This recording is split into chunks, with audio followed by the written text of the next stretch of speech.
இப்போ உங்கள் வாழ்க்கை கதையை கொஞ்சம் சொல்லுங்கள் ஞானமூர்த்தி அவர்களே. அதான் அது மாதிரி காசிக்கு அப்புறம் போனேன் நான். அங்கேருந்து அலகாபாத்லேருந்து அப்போ போயிட்டு காசி விஸ்வநாதர் தரிசனம் பண்ணேன். அதுக்கப்புறம் அங்கேருந்து மணிகர்ணிகா மசானா, அது ஹரிச்சந்திரா மசானா இருக்குது. ஆனால் கோயில் பக்கத்தில் மணிகர்ணிகா மசானா தான் பக்கம்.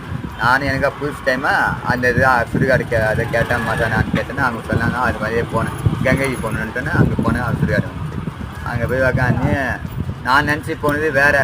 காசி அந்த நான் கடல் படம் பார்த்து தான் போனேன். ஒரு காடு மாதிரி இருக்கும், எல்லாம் சாது சன்னியாசிங்க, பாபாங்க, அகோரிங்க, சித்தருங்க அந்த மாதிரி தான் இருப்பாங்க அப்படின்னு தான் போனேன்.